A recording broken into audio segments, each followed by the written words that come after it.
Hi guys, this is Janet Lynn Craft with the Living Room Talks. I know it's been a while. I've had some life things to go through, but here we are. I'm very, very excited to have Chris Litt with me. Chris, can you introduce yourself?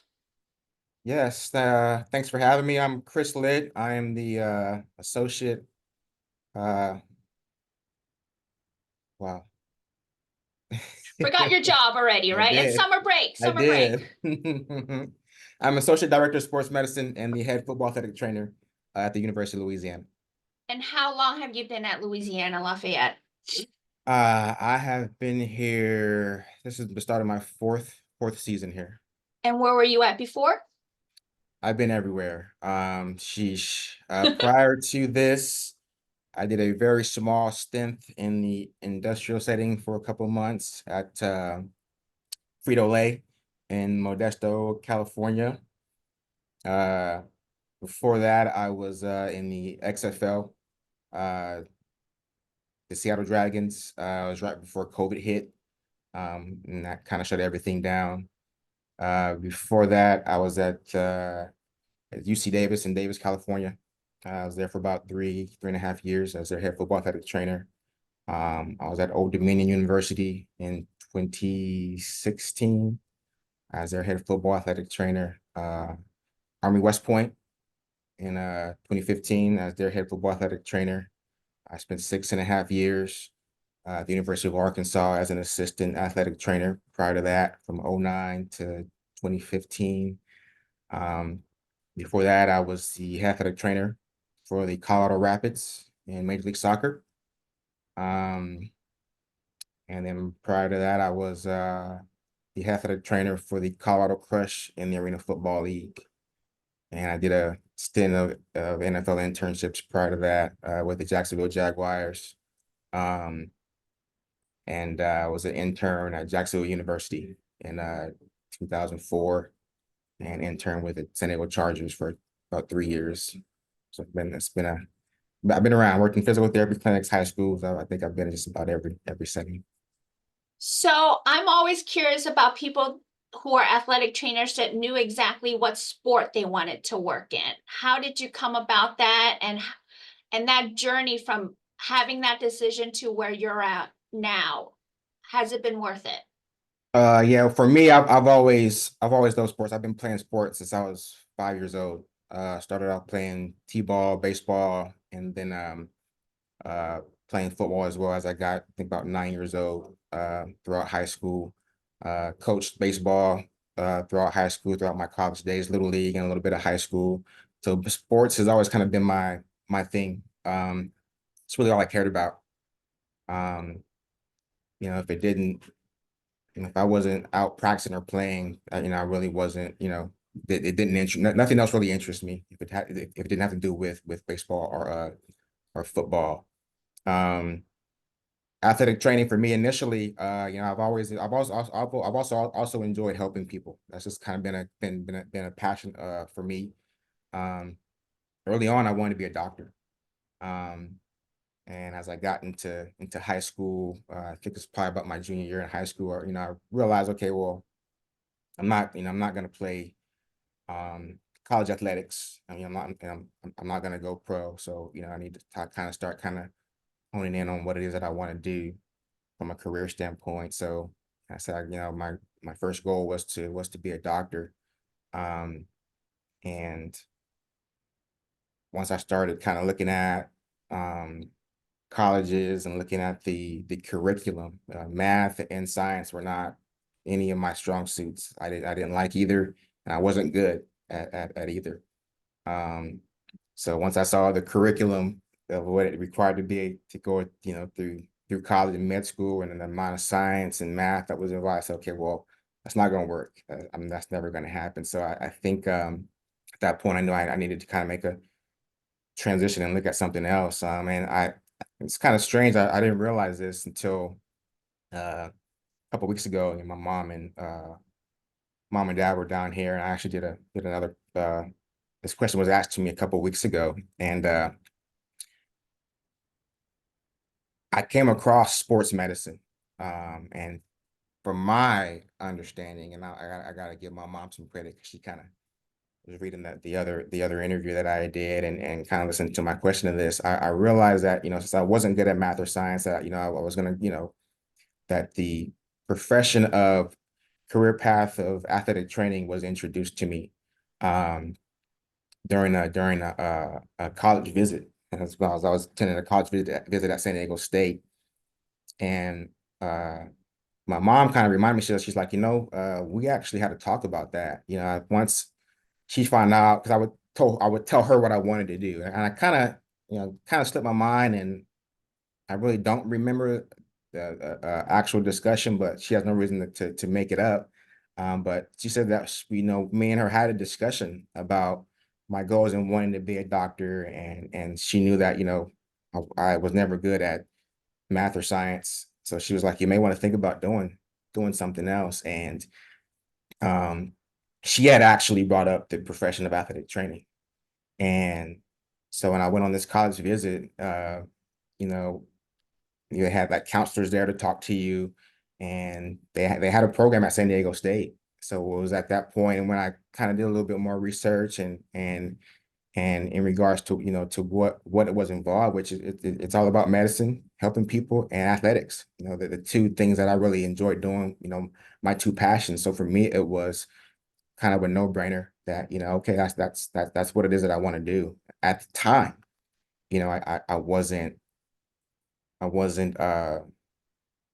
privy to or knowledgeable on all the different, you know, uh, you know, directions you could go with it. I learned that, as I got into school and got into my undergrad and did an introductory class. But it was at that time, I knew, okay, being a doctor isn't gonna be realistic for me. Um, so I transitioned and like I said, about my junior year in high school, knew I wanted to pursue athletic training. So during your college visit, who was the one that talked to you about it? Was it a counselor? Was it an athletic trainer? It was a counselor. They had all, it was like um you go on these school visits and they have like man, I don't even think it wasn't even an academic counselor. It was kind of like one of their kind of people that kind of manage and kind of give the tours of the during the visit. And it may have been, because so long ago. I'm so old. So long ago. It may have even been a counselor to some extent, but yeah, I do remember um, you know, telling them, I want to do, athletic training, and she actually knew. It was a lady. She actually knew kind of exactly what it was I was talking about. And I can't remember if it was a pamphlet or whatever it was, but she actually went to the part of their curriculum where they had their, their athletic training program and everything. And so that's kind of how I got a little bit more information about it at that point, which even kind of, piqued my interest and kind of, I think, like I said, kind of confirmed a little bit more that that's the direction I wanted to head as far as my career path. So, y- however many years you've been in this profession, has there ever been a point where you doubted the fact that you wanted to be an athletic trainer or stay an athletic trainer? And what were the circumstances around that? There was a time. So I was an undergrad at San Diego State. A long time ago during the internship route, and like I was kind of at a, I was one of those students that kind of took the long route through college. Initially my parents were able to pay, for me to go to college, and it got to a point to where they couldn't. So I had to take out some loans. I got some jobs. At one point I was working three jobs in college. Um, and academically I was just kind of, that kind of, affected my ability to do what I need to do academically. Um, when I got to the point to where I was transitioning from my um lower division courses to my upper division courses focused on athletic training, um, they were making that transition from the internship route to the to this new to the new accredited route. And so I went through the interview process at San Diego State with their staff, and my GPA didn't meet the requirements to get into their athletic training program. Um, so at the time, Gary Johnson, who I owe a lot to, I get a call. He was the head athletic trainer at the time. I get a call from him. Um, he asked me to come see him in his office, which was in the training room. And I did prior to that, I had did one of the courses. You had to do a course that you had to kind of work 2 hours, like 4 hours a week in the athletic training room. So I was there, kind of interacting, kind of helping out, with the staff and getting to know everybody. Um, that's where they kind of knew me from. Um, he calls me into his office, sits me down and says, hey, here's the deal. You know, uh, we liked you a lot. Uh, you know, um, but unfortunately your requirements, your GPA isn't high enough to get into the program. And it was at this time where, you know, like I said, this transition, you get in the program or you can't pursue athletic training. But like I said, I was on that border where I could still do the internship route. So what he had did was he had already made a phone call before I got there to one of the alumni down at one of the community colleges. It was actually two former alumni from the university that worked at San Diego City College as their staff athletic trainers. He had called one of them and you know kind of told her the situation that she had someone that was that they really liked but wouldn't be able to put to allow me in the program, and is there any way I could go down there and finish my internship hours. um and they were they said no doubt, without question, send him down. So um he didn't have to do that. What I'm saying, he could have just you know sent me a letter or whatever it is and said, hey, thanks, but you didn't qualify, and figure it out. What I'm saying? But that's not what he did. I don't think I think I don't know that he knows that how much that actually meant to me in regards to taking that time to say, hey, you can't, that option is not here. But and I think before that, I don't even know that I'd even met him or had any kind of conversations with him being the head athletic trainer at that time. He doesn't do much with students. So for him to take the time out to think about me, in that regard, and to make that phone call and to make that arrangement for me to still have the opportunity to pursue this. Um, so that's what I did. I ended up, every day, I said I didn't get into their credit program. Um, but I would go down to San Diego City College every day when the semester started, and I would continue my internship hours there, which I think was probably one of the best things for me. And it was kind of, I think I had 2 more years of school left. Um, and it was during my time there where I kind of hit this crossroads on, is this what I really want to do? Like I said, he called one of the staff athletic trainers down there to see, hey, can Chris come down and work with you? Like I said, there were two staff athletic trainers. Um, they worked together, but they really didn't get along. Um, so I'm going down there. I'm working, and I'm actually down there with another classmate from San Diego State who's doing his internship hours there as well. And the tension between them was, you can walk in there. Palpable. Yes, you can walk in there and just tell when they weren't getting along or when things weren't going well. And so what it came down to is, to me, the one athletic trainer that Gary had called, she took me as being, you're my student. He called me, you're my student, and she kind of took me under her wing, mentored me, and you know, kind of, let me spread my wings and do what I needed to do. And so the other staff athletic trainer, who was athletic trainer, didn't kind of like that. So I felt there were times where, I would get yelled at or reprimanded by the other staff athletic trainer, and it's like, just because of I was kind of in the middle, of the two of them. And so going into my second year, I probably had, I think I was over my hours. I think I needed like 1,500 hours. I had like about 2,500. So I was well over my hours, but I was going into my last year of school, and I was going to go there and still do some hours. Um, and I actually, no, I wasn't. That's why I needed to go back. I needed to finish some hours. Um, but I told myself, and I told my other student that worked with me, I'm not going to go back. It's just because of the environment.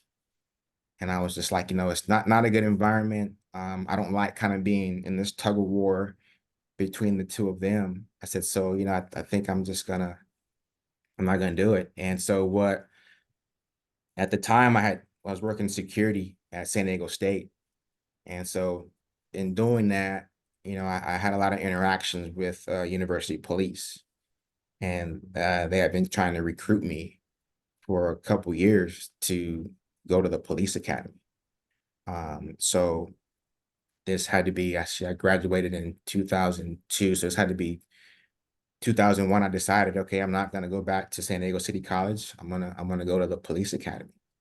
And I actually went to the University Police Department, got the application, filled it out, and um, I never turned it in. It got to a point I was just sitting down. It was in the summertime, and by this time I knew, from an athletic training standpoint, I knew, what I wanted to do. And I just said, man, do I ever want to look back and think, what if?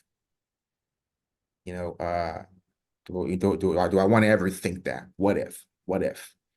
And I told myself, no, I don't want to sit back one day and think, what if?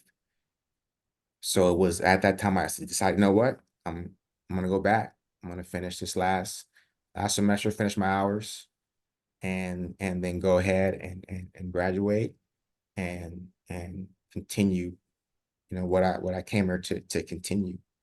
Um, so that was about 2001. I did, think about, and almost did, you know, step out and just step away from it, just because of some things that I was, that the environment, it was the environment for me. And actually what it was is that summer, this is what it was that summer. I think it was like maybe, sheesh, May or June. I applied for an internship in PBATS, professional baseball. And I applied for an internship, and it's like I said, maybe April, May, or June, somewhere around that time.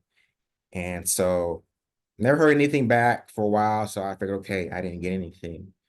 So I get a phone call in like um, late June, early July, and had to be late June, and it was the head athletic trainer for the San Diego Padres, telling me that he saw my application and wanted me to come, work with them and intern with them for a week.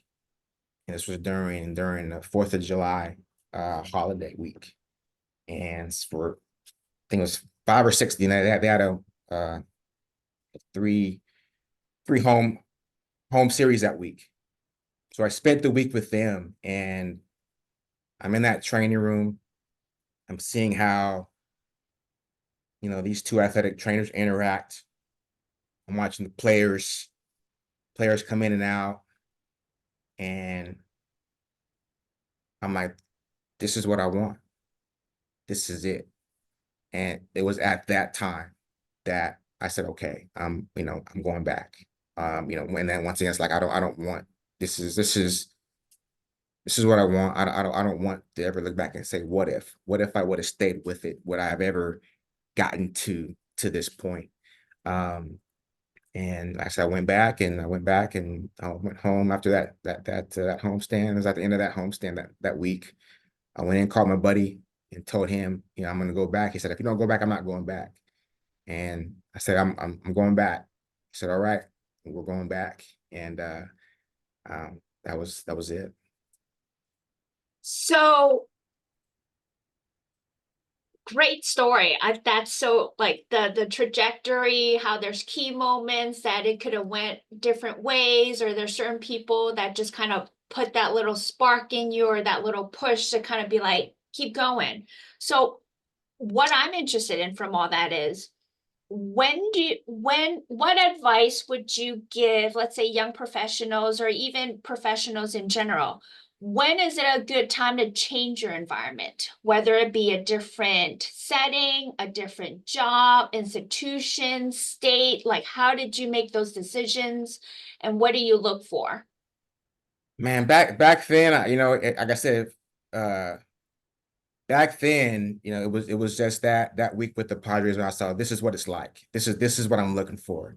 You know, I've been through um I've been through some other things, you know, throughout my 20-year um career path here, and you know what, you know, a lot that, you know, could have once again could have put me out or allowed, or you know, where I could have just said, you know, it's not meant to be, you know, it's, you know, you know, but you know, like I said, I just kept pressing on. But I think for me, it's I would tell, you know, any young professional, you know, things aren't always going to go the way you expect them to go.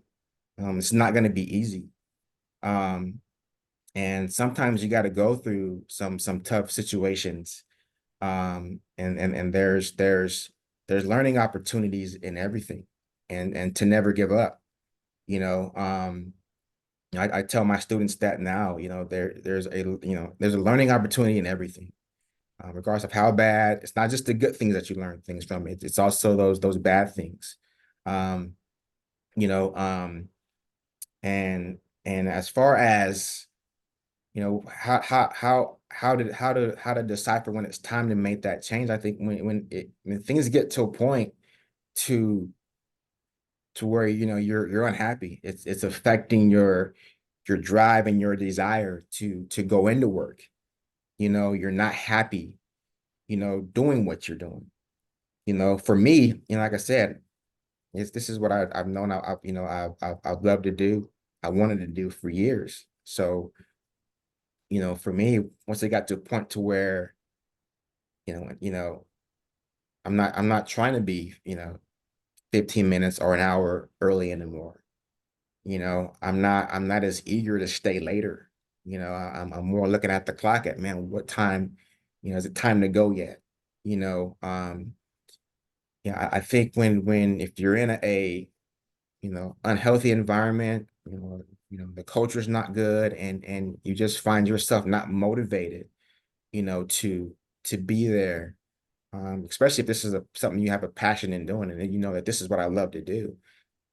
And I think it's at that point, you know, that you know, you look at, you know, making that transition and getting a change in scenery, you know. But you know, at the same time, you know, you know, I do caution, you know, I mean, you know, I think, you know, you have to look at, you know, not maybe making that transition too early, you know, and taking a look in the mirror and saying, hey, you know, am I some way, shape, or form, am I, you know, am I contributing to whatever it is I'm going through, you know, and are there changes that I need to make in my daily approach or whatever it may be for things to change. Um, you know, that's one thing about me. You know, regardless of what situation it is, but you know, when things are going wrong, you know, I'm always looking in the mirror and asking myself, what are you doing? You know, what are you doing? What do you need to do? You know, you know, you know, I'm not quick to point fingers or place the blame on anybody else. It's about what are you doing? What do you need to do? How can you make the situation better? how you're contributing to whatever it is that's going wrong or taking place. Um, so I would caution that, to take that into consideration, um, before just, jumping ship and making that transition. But once again, when it gets to the point to where you're not enjoying what you're doing, I think at that point, is where you need to kind of decide, okay, it's time to make a transition. So last question, and it's always my favorite question. Tell me about an embarrassing moment in your athletic training career and what did you learn from it? Man, an embarrassing moment. I think for me, I don't know if it was embarrassing as my time when I was interning with the Jacksonville Jaguars. And I definitely learned from it. This amongst a lot of other things, with my time with them. But work with the Jaguars, and we're taping before one of the practices. And one of the guys that I taped, um, he wanted a special tape job on both feet. And I think, if I'm not mistaken, there might have been like uh, an Achilles tape job, if I'm not mistaken, if I remember correctly. And I do the first ankle, and I forget to do the plantar flexion check with the elasticon. And I realize it as I'm kind of closing up everything, and I'm like, oh man, I forgot. And I'm like, oh, maybe he didn't notice. So I go to his other ankle and I do it the right way. I go, okay, he didn't say anything, he didn't notice. Okay, bam. Um, I tape next to one of the assistants, and once we're done taping, and I think the guys had gone to meetings or whatever it was, later on in that day, that assistant comes to me and he goes, "Hey," he goes, "I saw you miss that part of that tape job," and he asked me, he goes, "Why didn't you fix it?" And I didn't have an answer. Um, and he goes, "What if this guy goes his Achilles out in practice today because, you know, he didn't have the right tape job. It wasn't done correctly. This is a guy that gets paid, millions of dollars to come out here and take care of his family." He went through this whole spiel. And he goes, "Don't worry about, and he goes, don't worry about being embarrassed. Don't worry about admitting that you messed up." He goes, "He's gonna realize once he takes that tape off that you messed up. And that's where he's gonna lose respect for you. So where you think you just got away with this whole deal, he didn't say anything." I said, he's like, maybe he doesn't get it, but he's gonna notice. He's gonna never let you tape again. He's gonna tell everybody in that training room, all the other players in that training room, don't go to the intern. And that that stuck with me. Um, you know, it just so happened it wasn't um that same week. I don't even know, it might have been the next day. I don't know what the deal was, but I was taping somebody else, and I don't know what the tape job was, but I messed up a part on their tape job as well. And they go to get off the table, and I notice, I go, "Wait, hold up." I go, "Hop back up. I gotta fix this part." So I fixed it, got them going, and you know, they they got off and went about their way, and I could see the assistant next to me. He looks at me and just kind of gives me that wink and a smile, and for me, what I took from that, what I learned from that is I realized at that point, that as athletic trainers, we have the ability, if we're not careful in what we do, and actually causing harm to our athletes. Um, and that's what I got from that is man, whatever it is, even from a rehab standpoint, if I apply, heat before I'm supposed to apply heat, or whatever the case may be, what I'm saying, we have the ability, if we're not, you know, paying attention to what we're doing, if we're not taking our job seriously, or if we're just kind of going through the motions, we have the ability to cause harm. And so it was at that point, it was like, I'm not going to do that. I don't want to do that. And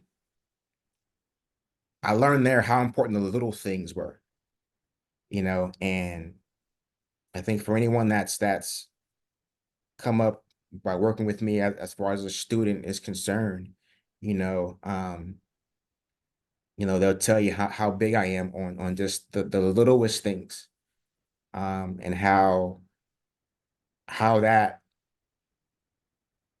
makes us look, me as a professional, how, to me, it shows how much pride I take in my job, how much pride I take in the quality of care that I provide to my patient population. So that's the biggest take I got from that in regards to, I want to make sure that I'm paying attention, that I'm always present. I don't want to get to a point where I'm just going through the motions.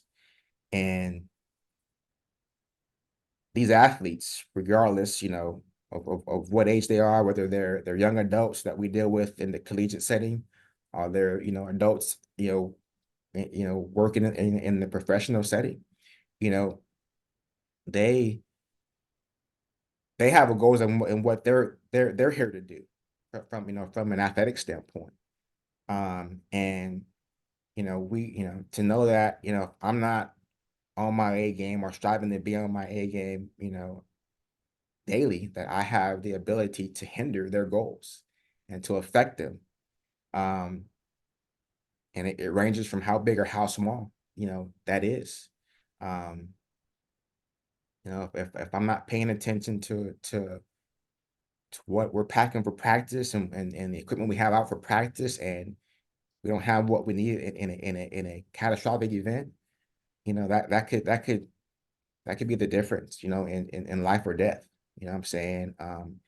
Checking and make sure that things are working, things aren't expired, those little bitty things, So I took